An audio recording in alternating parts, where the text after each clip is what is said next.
Shift malam adalah shift pertama yang akan Loren jalankan sebagai seorang polisi pemula dan juga sekaligus nantinya menjadi shift terakhir. Dikarenakan sebentar lagi gedung yang ia tempati tidak akan terpakai. Namun, detik demi detik teror mengerikan mulai ia rasakan seiring waktu. Halo semua people bumi yang budiman, gimana kabarnya? Last Shift, sebuah film horor supranatural yang sukses membuat penonton ikut merinding dibuatnya. Seperti apa kisah lengkapnya? Oke, langsung saja kita masuk ke dalam alur ceritanya. Film dimulai dengan seorang polisi wanita yang bernama Jessica Loren yang terlihat menelepon ibunya. Diketahui ternyata ini merupakan tugas pertamanya dalam kesatuan polisi. Scene berpindah dalam sebuah gedung apartemen kepolisian. Di sana Loren bertemu dengan seorang polisi bernama Sersan Cohen. Beliau mengatakan jika ini adalah malam terakhir gedung departemen beroperasi dan Loren adalah polisi shift terakhir yang akan menjaga gedung apartemen ini. Si Sersan juga mengatakan jika semua saluran telepon 911 sudah dipindahkan ke kantor yang baru sehingga Loren tidak akan menerima panggilan darurat dari siapapun di kantor ini. Tak lupa ia juga menunjukkan ruangan barang bukti yang di situ terdapat beberapa barang bukti dari setiap kasus yang harusnya sudah dimusnahkan kemarin. Tetapi tidak jadi dan rencana akan dijemput malam ini oleh tim dari Departemen Pembersih yang katanya akan datang antara pukul 10 sampai 4 dini hari sehingga Loren diharapkan tidak tidur saat orang pembersih tiba di sini. Any questions? No, sir. Singkat cerita, Loren pun memulai tugasnya. Ia sempat mengantuk, namun tiba-tiba dikejutkan dengan lampu yang berkedap-kedip kemudian disusul dengan panggilan 911 yang ternyata masih tersambung ke telepon di kantor ini. Setelah diangkat, ternyata telepon tersebut berasal dari seorang wanita yang meminta tolong sambil menangis. Saat Loren bertanya siapa nama dan di mana alamatnya, tiba-tiba telepon tersebut langsung terputus tanpa Loren mendapatkan informasi sedikit pun darinya. Ia pun lantas menghubungi kantor pusat untuk melaporkan kejadian barusan. Operator yang mendengar hal itu merasa heran sekaligus bingung karena ternyata memang betul panggilan 911 harusnya sudah dialihkan ke kantor yang baru. Namun si operator tetap mencatat nomor telepon barusan sehingga apabila ada kabar terbaru, Loren akan segera diberitahu. Tepat pada pukul 10, Loren terlihat sedang makan roti yang disediakan di kantor sambil menunggu tim penjemput barang bukti yang tak kunjung datang. Saat makan itu, tiba-tiba ia menyadari ternyata ada sehelai rambut yang hampir saja tertelan olehnya. Sehingga karena hal itu membuat selera makannya menjadi hilang. Karena jenuh menunggu juga, akhirnya ia memutuskan untuk keluar gedung memeriksa apakah orang dari Departemen Pembersih sudah datang atau belum. Alih-alih mendapat hal yang baik, dirinya justru mendapatkan sebuah kejutan ketika seorang gelandangan sudah berdiri tepat di dalam kantor dan kencing sembarangan yang hal itu sangat menjijikan sekali. Begitupun dengan antum-antum yang mungkin sedang makan saat ini. Jesus Christ. Get out! Setelah selesai membersihkan kencing si gelandangan, Loren pun iseng memeriksa ruangan paling belakang di kantor ini, di mana di situ terdapat WC kotor yang sangat bau dan penuh dengan tai yang sudah lama tidak dibersihkan. Namun di sampingnya terdapat ruangan loker yang masih bersih yang ketika Loren membuka dan menemukan foto ayahnya dan memandanginya, tiba-tiba semua pintu loker sudah terbuka yang membuat ia menjadi ketakutan.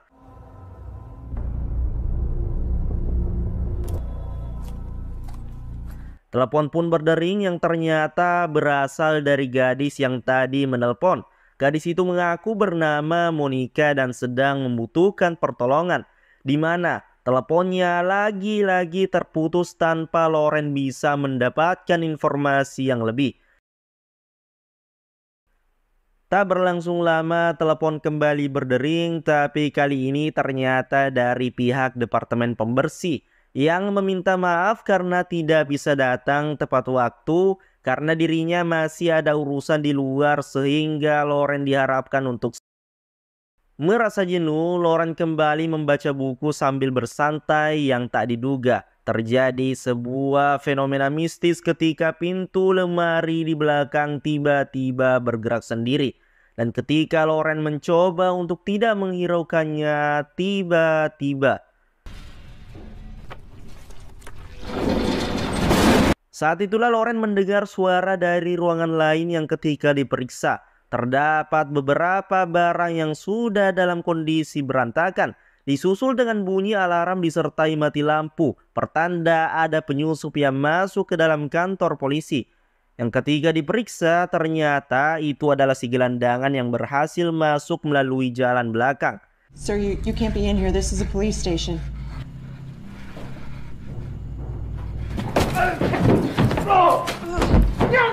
Setelah berhasil dilumpuhkan, Loren pun menyeret si gelandangan masuk ke sebuah ruang kosong untuk dikurung di sana. Namun si gelandangan tiba-tiba ingin menyerang Loren sehingga terpaksa Loren mengeluarkan alat penyetrumnya untuk melumpuhkannya hingga ia akhirnya pingsan. Namun ketika akan keluar, tiba-tiba If there's somebody out there, you need to open the door now. terlihat di sana penampakan yang membuat Loren terkejut sampai membuat senternya jatuh. Saat itulah senternya tiba-tiba menyala yang sepertinya diambil oleh si gelandangan. Namun betapa terkejutnya Loren ketika melihat si gelandangan ternyata masih pingsan.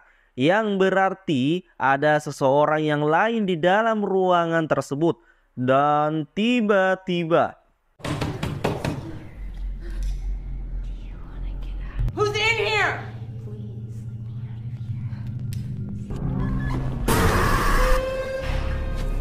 tak tahan dengan teror ini, Loren pun menghubungi Sersan Cohen untuk berhenti dari tugasnya yang setelah dipikir-pikir lagi, Loren pun membatalkan rencana tersebut karena tidak ingin dianggap lemah dan mudah menyerah dalam menjalankan tugasnya. Ia pun mengunci setiap pintu masuk untuk mencegah ada orang lain yang masuk tanpa izin seperti si gelandangan tadi. Namun tak disengaja, ia mendapati wanita pelacur yang kebetulan sedang singgah tepat di belakang gedung kantor ini.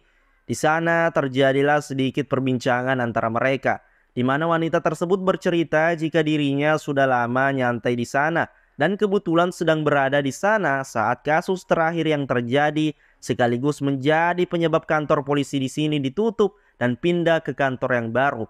Oh, ada sebuah kasus rupanya.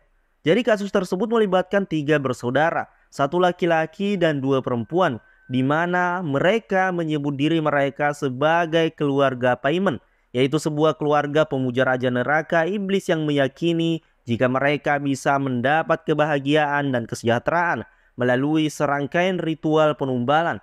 Keluarga Paimon telah menculik dan membunuh sejumlah gadis muda untuk ditumbalkan kepada raja neraka, di mana tindak kriminal tersebut berhasil diketahui oleh 2 petugas polisi, yang salah satunya ternyata adalah almarhum ayahanda Loren sendiri yang tewas pada insiden tersebut. Ayah Loren dan 1 rekannya membawa ketiga anggota keluarga Paimon ke kantor ini untuk diinterogasi. Namun sesuatu yang tak disangka terjadi ketika keluarga Paimon membunuh 2 petugas polisi, termasuk ayahnya Loren, dan kemudian bunuh diri dengan cara menutup kepala mereka menggunakan plastik dan gantung diri tepat di salah satu sel di kantor ini. Dan yang terjadi kemudian, tubuh ketiga keluarga Paimon dinyatakan menghilang dan belum ditemukan sampai saat ini. Setelah perbincangan itu berakhir, Loren pun kembali ke ruangannya dan lagi-lagi teleponnya berdering yang lagi-lagi berasal dari si Monica. Gadis tidak jelas yang sedari tadi meminta tolong tapi seperti tidak mau ditolong. Loren dengan sabar menanyakan beberapa informasi seperti nama belakang dan usianya, hingga diketahui jika Monica berusia 17 tahun dan nama lengkapnya adalah Monica Young. Ia pun segera menghubungi operator di kantor pusat, di mana sang operator akan segera menghubungi Loren setelah berhasil mendapatkan informasi mengenai nama Monica yang berusia 17 tahun tersebut. Lagi-lagi Loren kembali mendengar suara dari ruangan lain yang ketika diperiksa tidak ada apa-apa di sana kecuali beberapa kursi yang tersusun rapi dan tiba-tiba. Ia pun masih berpikir positif jika semua ini adalah perbuatan para polisi senior yang ingin mengerjai seorang polisi junior sepertinya. Dan tak lama, muncullah seorang polisi senior bernama Price yang datang untuk mengunjungi kantor lama tempat dia dulu bekerja di sini. Di dalam, Price bercerita jika dirinya sangat mengenal dekat dengan almarhum ayah Loren. Dan pada kejadian malam itu dirinya kebetulan ada di sana bersama ayahnya untuk menangkap keluarga Payman dan membawanya ke kantor ini. Yang hal tersebut langsung membuat raut wajah Loren menjadi sedih. Setelah perbincangan itu selesai, Price pun berniat pergi, namun betapa terkejutnya Loren saat si Price menghadap belakang.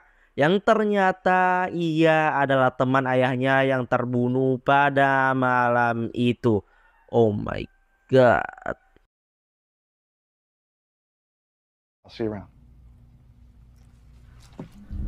Saat itulah Loren mendengar suara teriakan dari gelandangan yang meminta untuk dikeluarkan.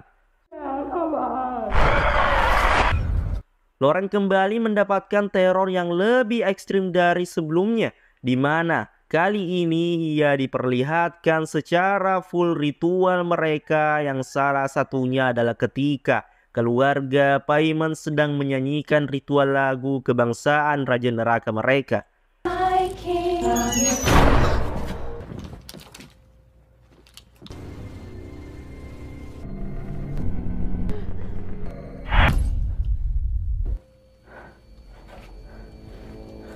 Benar-benar tak kuat dengan teror ini, Loren pun menghubungi Sersan Cohen untuk mencari penggantinya malam ini juga, di mana beliau justru mengatakan jika Loren terlalu lebay dan berlebihan, yang apabila dirinya tidak bisa menjalankan tugas pertamanya malam ini, besok dia akan membuat surat pernyataan jika Loren tidak kompeten dalam pekerjaannya, yang berarti dirinya akan langsung dicopot dari kesatuan polisi. Mendengar hal itu membuat ia mau tidak mau harus tetap menjaga kantor ini, setidaknya sampai orang dari departemen pembersih tiba di sini. Loren kemudian menemukan solusi efektif supaya bisa tetap bertahan, yakni dengan menghubungi departemen pembersih dan mengatakan jika dirinya akan menunggu di mobil, sehingga Loren bisa tetap menunggu kedatangannya tanpa harus berada di dalam gedung tersebut.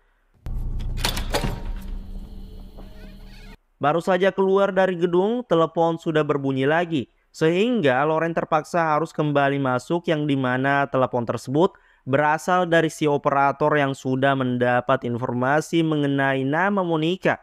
Dan alangkah terkejutnya Loren ketika mendengar jika Monica yang tadi selalu meminta tolong ternyata sudah meninggal sekitar 1 tahun yang lalu, di mana Monica ternyata merupakan korban terakhir dari keluarga Payman.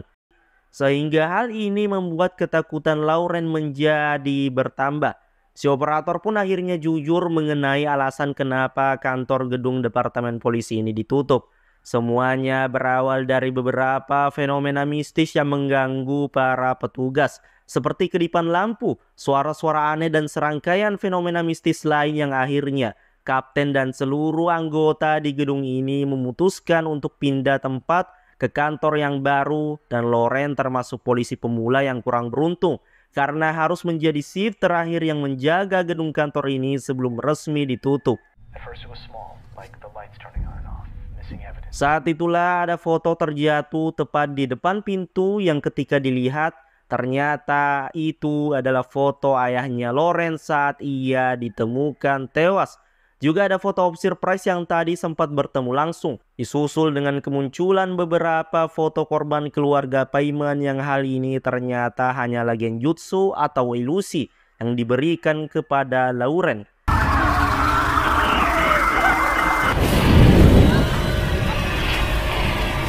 Saat siuman, Loren langsung melihat seorang wanita yang masuk ke dalam kantornya, di mana wanita tersebut pun memukulnya hingga berdarah, menyeretnya, dan kemudian membawanya ke dalam sebuah ruangan untuk berbicara dengannya. Ternyata wanita ini adalah salah satu pengikut keluarga Payman, di mana dia ternyata cemburu dengan terpilihnya Loren sebagai orang yang akan menjadi tubuh baru Raja Neraka. Di sini kita sedikit sadar jika penugasan Lauren ini bukanlah sebuah kebetulan, melainkan sudah direncanakan sejak awal untuk menjadi penerus dan dijadikan tubuh baru Raja Neraka. Namun, di tengah-tengah perbincangan tiba-tiba wanita itu pun menembak kepalanya sendiri karena kecewa tidak dipilih oleh keluarga Paimon. Lantas Lauren pun kembali ke ruangannya dan langsung disambut oleh panggilan telepon yang lagi-lagi berasal dari si Monica.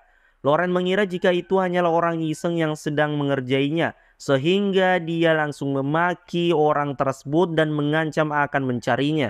Tapi tiba-tiba gadis tersebut tertawa sangat tidak wajar, disusul dengan meja yang bergetar. Semakin tak tahan dengan ini semua, Lauren pun segera lari ke pintu depan dan mencoba untuk keluar. Tetapi pintunya tiba-tiba terkunci rapat, bahkan setelah ditembak beberapa kali pun kaca pintunya tetap utuh. Sehingga Lauren tidak punya pilihan lain selain menghadapi ketakutannya sendiri. Saat itulah Lauren melihat si gelandangan yang sudah berdiri tepat di lorong kantor. Lantas Lauren pun menjatuhkannya untuk dimasukkan kembali ke dalam sel. Namun tiba-tiba lampu seketika mati dan si gelandangan yang tadi terkapar pun kini sudah menghilang. Dan alangkah terkejutnya Lauren ketika menemukan si gelandangan yang ternyata sudah tewas tergantung di dalam selnya sendiri. Di sana terdapat juga tulisan dari darah yang tertera di dinding yang sepertinya ini adalah perbuatan para pengikut keluarga Paimon yang sudah berhasil masuk ke dalam kantor ini. Jantung Lauren kembali hampir dibuat copot dengan serangkaian teror yang terjadi barusan. Di mana saat dirinya hampir menyerah, Lauren lagi-lagi teringat dengan almarhum ayahnya dan tidak ingin mengecewakan beliau, sehingga sekarang dirinya akan menggunakan kekerasan untuk menghadapi siapapun itu supaya mereka berhenti mengganggunya.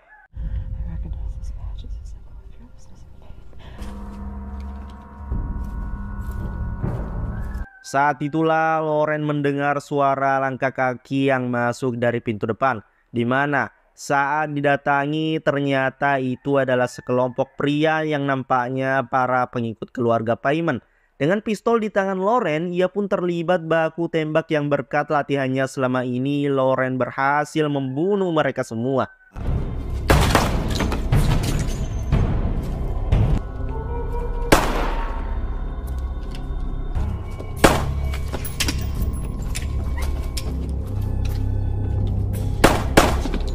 Tersisa satu pria yang sedang berusaha kabur melalui pintu belakang.